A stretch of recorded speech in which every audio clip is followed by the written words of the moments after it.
Hello, welcome to the Coaches Preview Show. This is the first Coaches Preview Show of the year.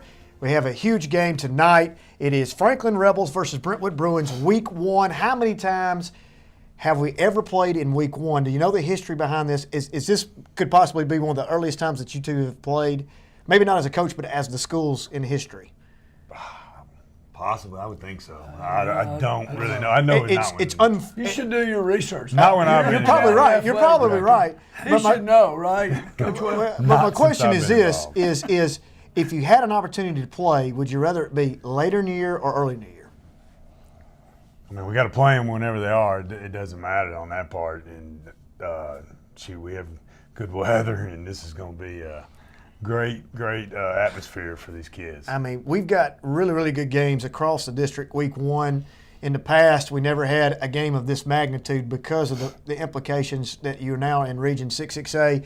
You know, our 840 game has always been here. Used to be Battle of Franklin was on Week 1 as well, Centennial Ravenwood, huge gate. But really think about this.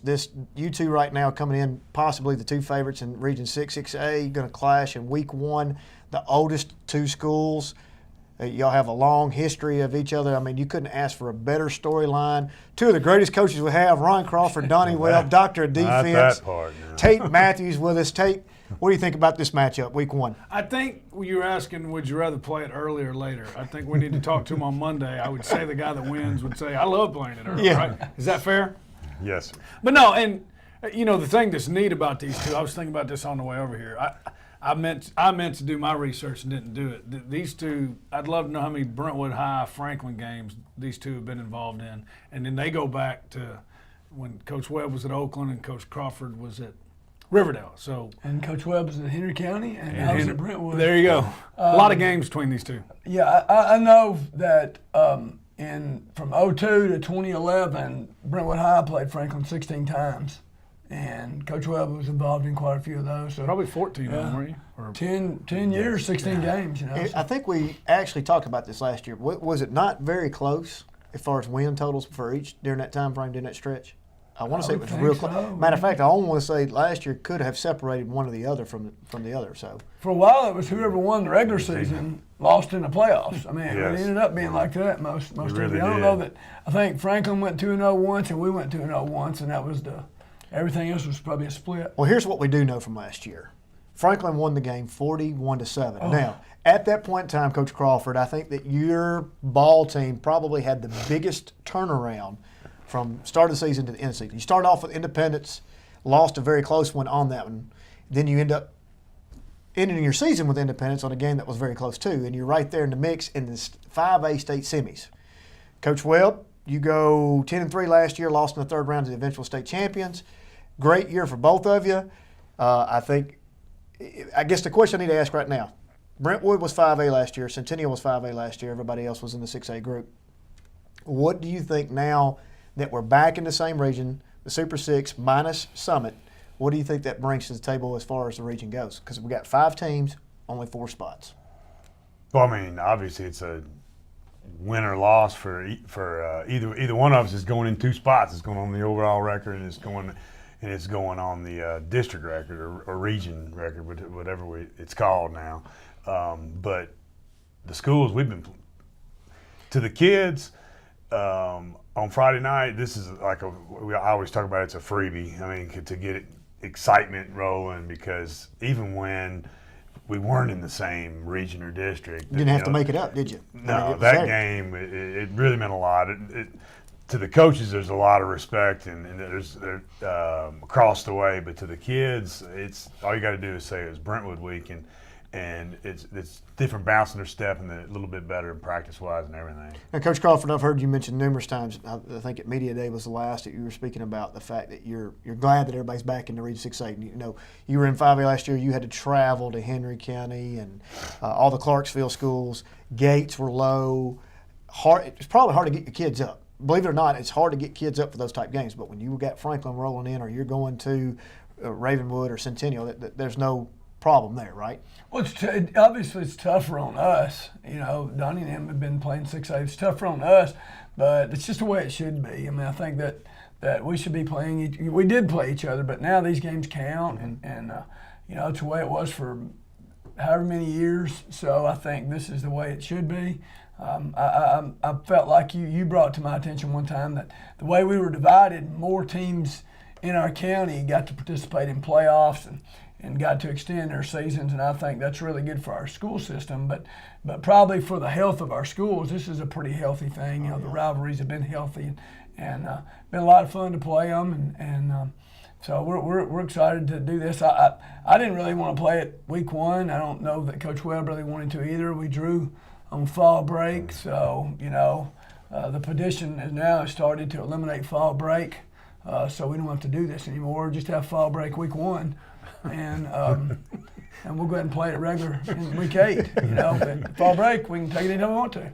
It's a new invention. So you mentioned the game last year, 41-7. I think they're kind of a little bit different last year. I think Coach Webb's team was a little bit more. You knew what you all were going to be last year. Had more guys returning. You're kind of in the reverse role this year. You've mentioned it. It took a little while to figure out what your offense was going to be, right? This year, and your quarterback's playing really well in the preseason, from what I understand. When you look at Coach Webb's team from the film that you all have swapped so far this year, what differences do you see? Well, obviously, without giving anything away, but you all know each other. What differences do you see in Franklin this year? And I know it's early. No. I think that, you never know when you get scrimmage tape. I think Coach Webb will say that too. Like, for example, he didn't have very many competitive scrimmages other than he had one competitive scrimmage. We had one competitive scrimmage, and in that scrimmage, we went in with the script of what we were going to run. We weren't attacking their defense. We got done with it. Well, we could have done this and this, and I'm sure Coach Webb's the same way. They went in looking at what they were going to do. So you don't know, when you break that down, you don't know, is this something they're working on?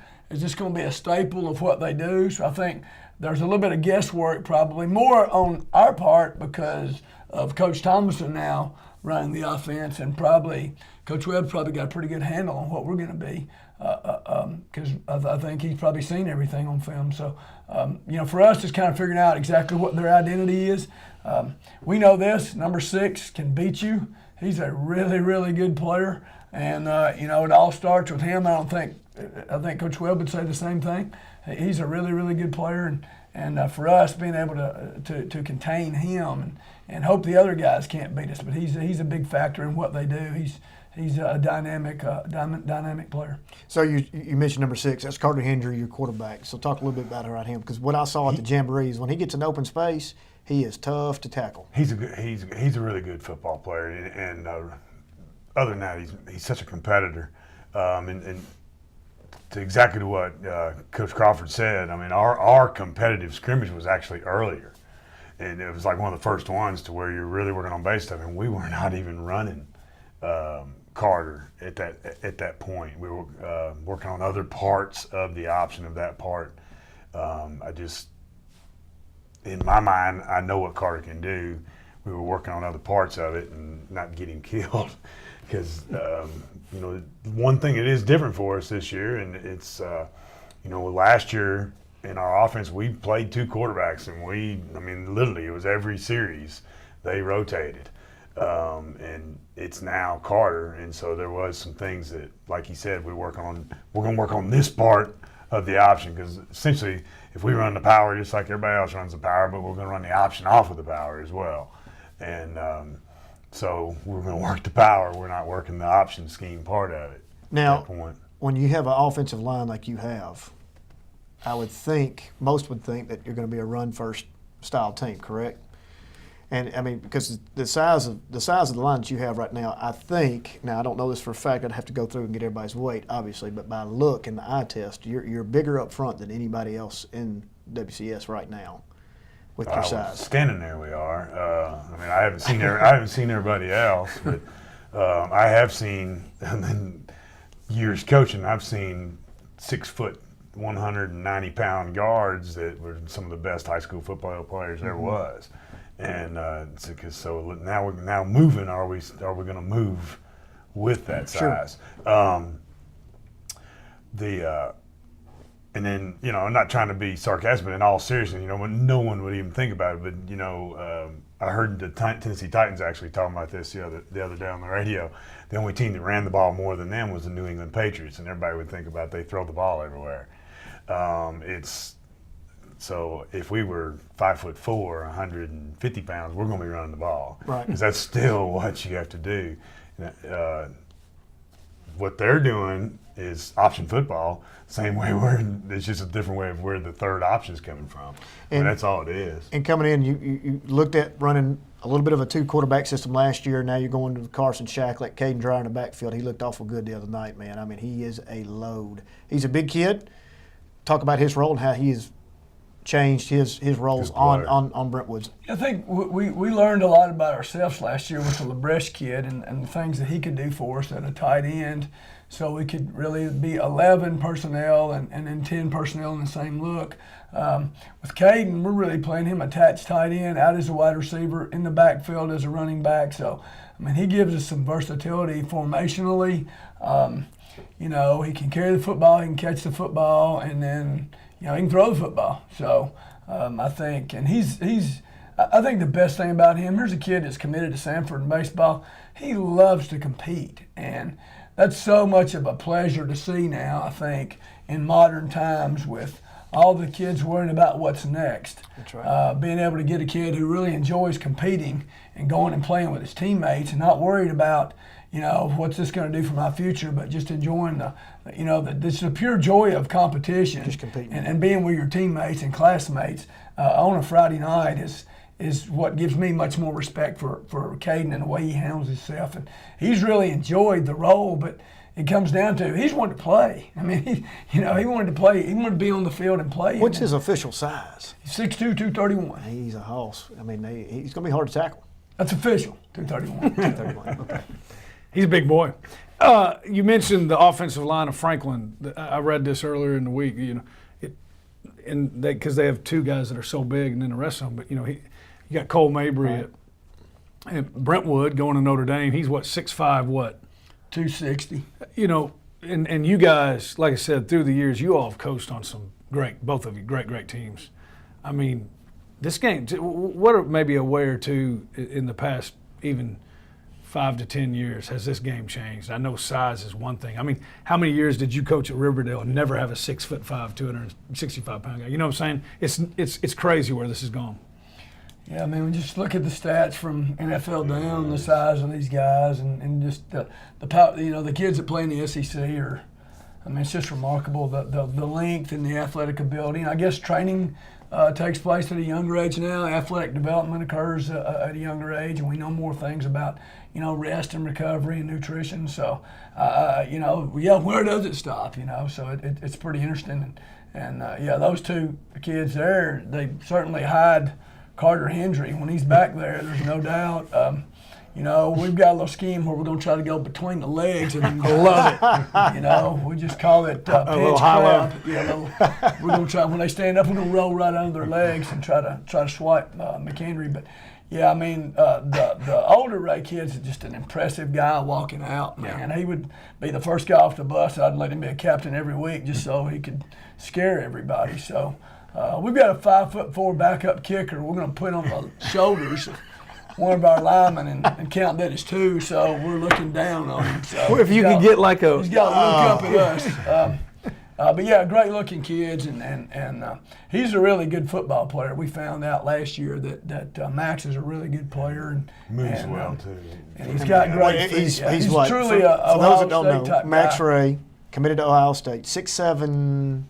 295.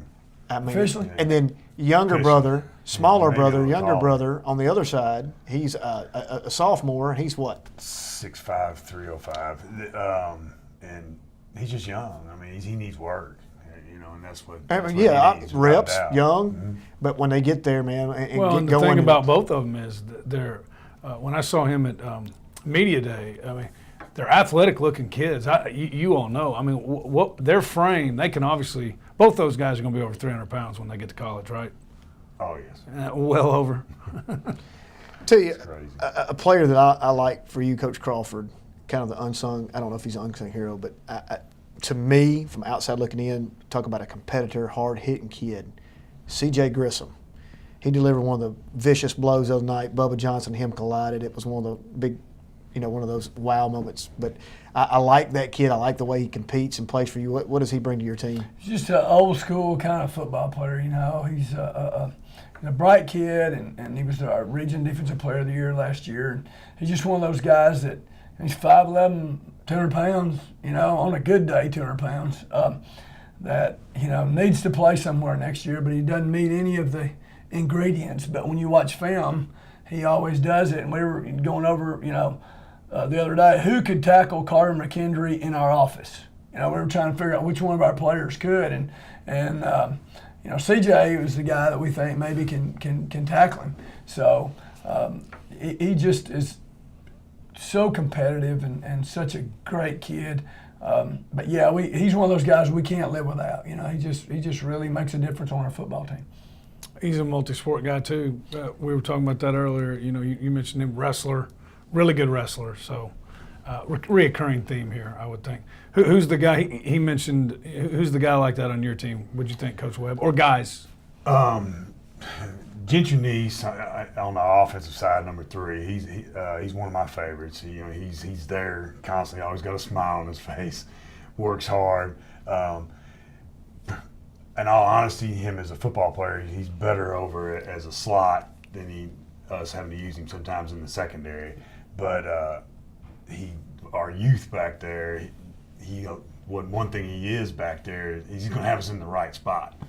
Now, we may not tackle you when you come there, or we may make a mistake, but that's so huge. Just the number of times you turn on film and you just lined up wrong, and that's what got you beat. You didn't give yourself a chance, to make the play. And that's where he's big to us, and of where we're having to use him on the defensive side. But he's one of my favorite players to come to that. He is the one that I can look at practice. Are we pushing him too hard? Are we not pushing him enough? Because if he's starting to drain, then I know I'm pushed him, because he's always going 100%. Times are good. It's week 1. How do you guys feel right now? Is it still an excitement? Does he still give you that edge as a coach, man, going into this week 1? You got butterflies a little bit. I know you're stressed to the max because you're game planning with your staffs. Your spouses have kicked you out of the house. You're doing, you're 24/7 football. How does it feel right now to both of you guys? Week 1. How excited are? What about the school culture? What's going on in the buildings? I mean, I know that this thing is fixing to be ramped up to very high level. It's from our spot. It's this throughout the week. We've had to battle with some thunderstorms coming around practice time, so we've spent too much time in the gym. I hate that part of it, working to practice. But this game really does get you excited, and I think about the last 3 to 4 years when Coach Winfrey's been in my office. We've talked about everyone all the way back to when Coach Clayton was at Franklin, and he was at Brentwood, and we'll go through every year. Oh, that was 04, that was 05, that was 06, so that makes this night special, just being a part of this game. But now from tonight's part of it, I'm concerned is the kicking game, because we're sitting here, we've done 3 scrimmages in the jamboree, and we've never done 1 live rep against another team, because nobody wants to touch anybody anymore in open field. So it's that's a big fear of or concern of mine for tonight. Coach Crawford, what year is this for you, head coach wise? Head coach. Or coaching period. 33 total. I don't know. About half and half, I guess. But the edge is still there, right? 16, 17, 18 years. There's nothing like walking out with your guys, fixing to go to war on a Friday night. Once it doesn't feel that way, I won't coach anymore. So once it's not exciting and it doesn't bring butterflies up, and once you don't feel excited for the kids to play in this kind of game, in this kind of atmosphere, it's time to hang it up. Then you're stealing money, and I've never stolen any money. So as long as I feel that way, I think I'll want to continue to coach. So, and this game is truly special. This used to be the game, man, for Brentwood High School. It's changed since I went and came back. So I think it's because of the separation in leagues and stuff. But yeah, this was always the one, and for a decade that was truly unique, truly special. And the best thing about it, I think, it was such a clean rivalry from the standpoint of mutual respect, players and coaches. And it was always one of my favorite games because we played hard and we ended it right. And that was what was cool about it. He mentioned one thing that he's worried about is the kicking game. What do you think the keys to tonight are for you? We're not going to two-hand tag the hip on kicks like we have all fall. That's what we've been doing. We're great. Well, when Tucker Day was there, you didn't have to worry about the return game. Two-hand tag on the return game. No, I think there's animosity. We talked about it this week we think ours are pretty good, but what's it going to look like when there's bullets flying? So, again, great point by Coach Webb. Both your programs are extremely healthy, and what I mean by that, look at the numbers. How many you have? Varsity, 98. I mean, you're you are the two largest programs we have number-wise. I mean, you look at it on paper, I mean, both your programs are extremely healthy from that standpoint. That means the culture's right. The kids are coming to you. They want to play. Your football teams your numbers are not going backwards. They're going forward, and you're having to bolster up your JV schedules because you got to get those guys reps, and you're having to bolster up your freshman schedule. You got to get those guys reps, and now it's become a full program. Where in the past where maybe we had a JV, no freshmen, you know what I'm saying? So from that standpoint, it looks great. But let's talk about Region 6A for just a second. Brentwood, Centennial, Franklin, Independence, Ravenwood, Dixon. 4's got to get in. You want to name those 4 for me? You don't have a chance of that. Just kidding. I'm just kidding. But who do you think coming in? Who do you think coming in is the favorite? Who is the favorite? I mean, if you're going to put me on the spot, I would say Independence because they're the ones that been sitting there. Right, right. So I mean, that's kind of the sentiment of everybody. Yeah, but they're just like Coach Crawford mentioned. We haven't played 6A ball. We play everybody on the schedule, but we haven't played on the 6A, the gauntlet that they're fixing to go. Well, you mentioned who's going to get in. That's why this game and that Ravenwood Centennial game. Oh man. They're important for all the reasons they just mentioned, but that'll have a lot of. These two games tonight are going to have a lot of say in that, right? Sure. Absolutely. Somebody's swimming upstream. And you start looking at things. Brentwood right now, you have Cane Ridge, you have Stewart's Creek, you have Father Ryan, and you have Marshall County as your last. I don't want to call it dress rehearsal, but last non-conference game before we get into the grind of possibly getting the playoffs. That's one of 4A powerhouse. They're a state semi team. Yeah. They're looking to go back and win this thing. So your non-conference schedule is not exactly a cakewalk. No, I think it's manageable. There's years we had, and we were playing Blackman, Smyrna, and Oakland as our 3 non-league games, and we won our league one year, finished 7-3, and got an 8 seed in the playoff, and then that's the second TWSA rule I'm responsible for changing. They changed the rule the next year. Sorry, who did you play? We played Smyrna again in the first round on the road after winning our league. Did you win the game? League? No, okay. no. It was about like last year's Franklin game. It was a humbling walk to midfield. So then we've changed the rule again. So I guess we'll go to 7A in 2 years and everybody get back in. Everybody gets a trophy. Yeah. Well, I mean, we'll start calling it participation trophy. Yeah. I'm glad last year you did mention, and it is a bittersweet moment for me, from my position, to see everybody get in. Once you get in, obviously, only one team standing. And I just want to make sure it's a WCS team, but everybody, for the first time in history, and probably the last time in history, got into the playoffs.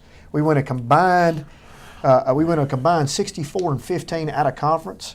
We outscored our opponents 21-85 to 10-82, which is a plus 1103, 1,000 points. 1,100 points we outscored our opponents in non-conference. That's saying a lot for each and every one of you. Would you agree with that? We make a statement outside of conference. Coach Webb, looking at your non-conference schedule, Riverdale, McGavick, Hendersonville, Oakland, Spring Hill. You don't have some pushovers in that bunch either. You look at Spring Hill coming in the same week as he's playing Marshall County. Spring Hill's got the running back that's really, really good. Dante Smith. So, I mean, talk about your non-conference schedule real quick. It is what it is. I mean, trying to find games. We've been playing Riverdale and then Oakland. We were kind of in a spot where could not find a game that week, and I'm just in all honesty because what you want. And what we do have an advantage of is our conference games now, our redistrict games are our gate games. Oh, yeah. But you still don't want to have just bad gates for, Sure. For your non-conference games. But we were all sitting there with the same openings, because they put us in a 6-team region. We're all sitting there with the same weeks, calling everybody the same. And it's kind of ironic where if you look at everybody's schedule, you'll see who everyone was calling, because it was the Rutherford County or where Spring Hill Marshall County was the same thing was happening to them for schools. So that's why they're playing, if you want to call it up. I mean, they're going to be faster than us. So we had our last dress rehearsal last week, WC Jamboree, good, bad, and different. We had people show up. People are definitely interested in what we've got going. You two, it's funny because you two are playing each other. You're the two oldest Big Six schools, but the two oldest smaller schools or county schools are Page and Fairview, whom both of you played, which is interesting storyline. Brentwood, you played Page 17-0. You played Fairview 7-0. Give me just a little bit of insight. Fairview 3A, how do you think they'll fare on the 3A side?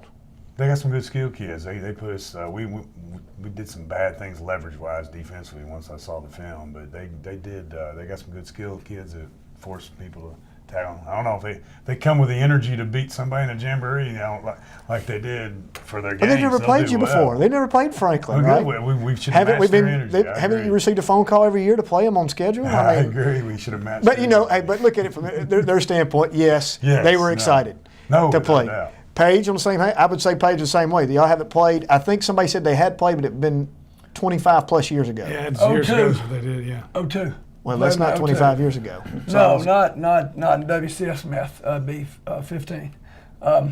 So I told Rathbone when he was done, I was like, y'all are better than Siegel and Station Camp, and they're both 6A teams. So I thought their kids played well. I think they have some decent folks on the line of scrimmage and a good quarterback, good running back. So I think they have an opportunity to do some good things. Now they're bumping up from 4A to 5A. Right. So that'll be an interesting dynamic for them as well to compete on that level. Other games tonight, Nolensville versus Fayetteville. You had an opportunity to see Nolensville for a glimpse there. It'd be their first true real season for Coach Hester. Centennial Ravenwood, huge game, implications on the line. Indy versus Oakland, interesting storyline there. Oakland always a perennial favorite. Independence having a good 2-3 year run. Summit Spring Hill, and then we have the 8:40 game. But none of them bigger than you two tonight. I wish you both the best of luck. Thank you so much for coming because I know you love being on this show. Thank you, Coach sir. Crawford. Best of luck to both of you. 7 o'clock kickoff tonight at Franklin. Franklin versus Brentwood. We'll see you there.